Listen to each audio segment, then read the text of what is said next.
Aujourd'hui, on va tester un très grand canot, 12 mètres 75 cm de longueur. Comme d'habitude, on va examiner son style, son habitabilité, son confort. Et surtout, on va le tester, car cette carène et cette motorisation méritent toute notre attention.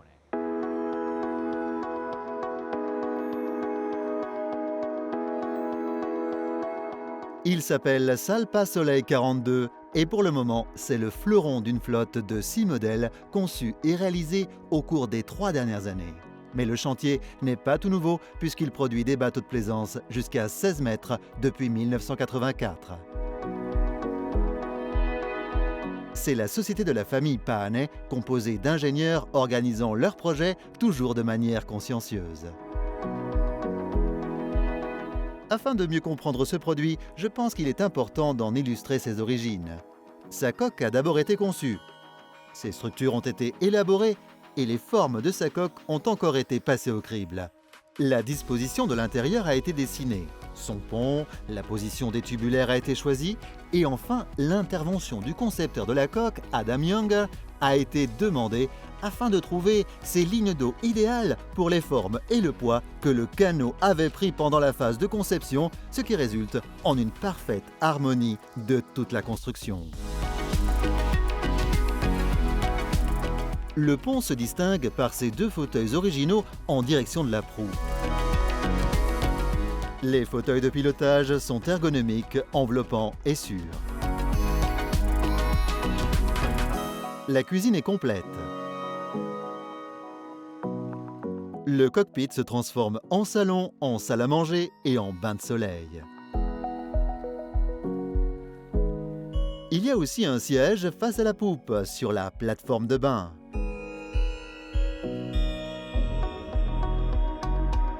Sous le pont, un grand espace a été obtenu en minimisant l'espace entre le contre-moulage intérieur, les flancs et la coque. Sur des bateaux de cette taille, chaque centimètre compte.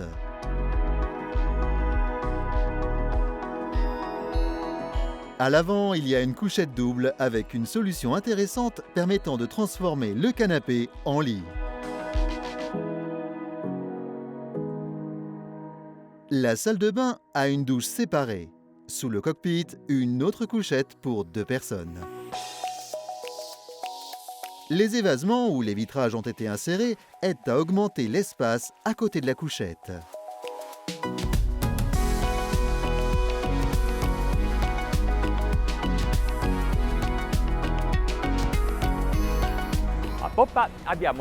À l'arrière, il y a 2 moteurs Yamaha de 425 chevaux. Mais si vous le souhaitez, vous pouvez aussi installer 3 hors-bord de 450 chevaux pour une puissance totale de 1350 chevaux. C'est trop? D'un point de vue structurel, on ne le dirait pas. J'ai remarqué qu'ils ont relié l'axe de quille à l'arcasse par une énorme virure. Il en va de même pour les longerons. C'est assez inhabituel d'avoir une telle structure renforcée. Il y a une longue mer avec des vagues assez hautes, ici face à Gênes.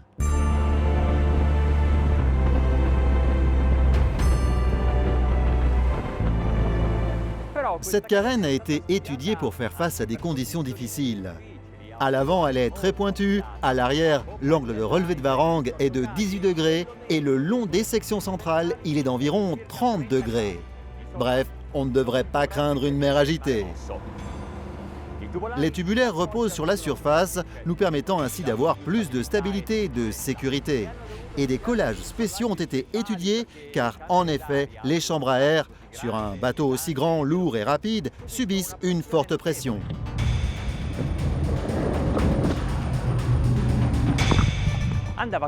Ces performances étaient si excellentes que je ne savais pas que j'allais aussi vite. Mais analysons les données des allures les plus basses et commençons par celles du planage. J'observe le sillage, ceci pour vérifier le moment où l'embarcation commence à se maintenir. Elle entre en assiette à 12 nœuds sans que la proue ne se soulève. Le fait que l'angle d'incidence ne change pas et que l'entrée en mode planage ait lieu en glissant sur l'eau C'est optimal pour le pilote car il n'aura pas besoin de faire d'ajustements avec le trim et les flaps. Et pour les passagers, les vitesses augmentent et l'angle de déplacement reste intact, à l'exception du tangage dû aux vagues.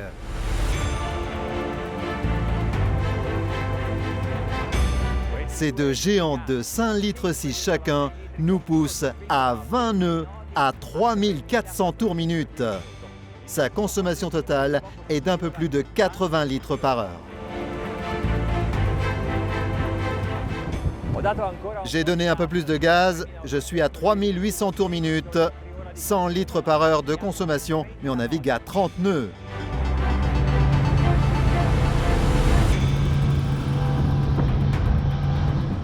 Le chantier a voulu compliquer les choses en dessinant une coque ayant 2 steps.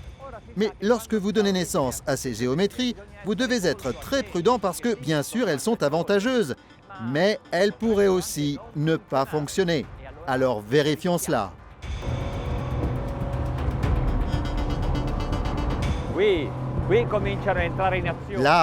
Là, ils commencent à entrer en action.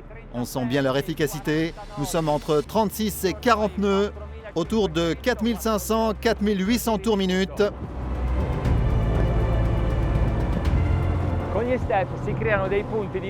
Grâce aux steps, on crée des points de plus grande pression face aux marches, ce qui donne plus de maintien. Ils font soulever la coque et cela réduit la résistance. Et puis il y a la ventilation, c'est-à-dire l'entrée d'air dans les sections arrière de ces marches, ce qui réduit la résistance causée par l'eau. Et c'est la raison pour laquelle on va si vite.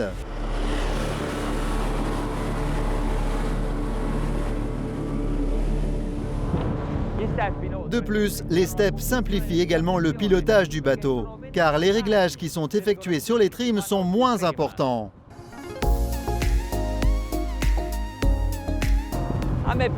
Mais vous le savez, moi j'aime utiliser le trim pour trouver une assiette plus sportive de la coque. Et le résultat est ressenti, vu, mesuré. Nous sommes à 5500 tours minute, vitesse 47 nœuds. Même avec cette mer, avec ces vagues, regardez quelle est sa stabilité. Comment l'angle d'incidence reste constant. Ah mince, j'ai trouvé un meilleur ajustement. On est à 50 nœuds. Et maintenant, manette en bas et trim en haut.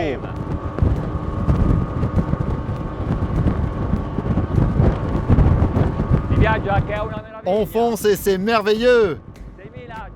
6100 tours minute, vitesse de pointe 53 nœuds.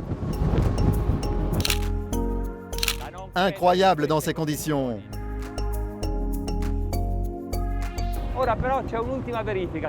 Maintenant, il y aurait un dernier contrôle que je voudrais faire. Quand on fait des virages, les steps peuvent être un frein. Ils peuvent causer des décélérations soudaines et donc un contrôle moins facile du bateau. Eh bien, dans ce cas, ce n'est pas vrai. Il y a un secret, car ils ont dessiné des steps à géométrie variable, plus larges vers l'axe de quille et plus étroits et plus bas à la sortie, sur le bord.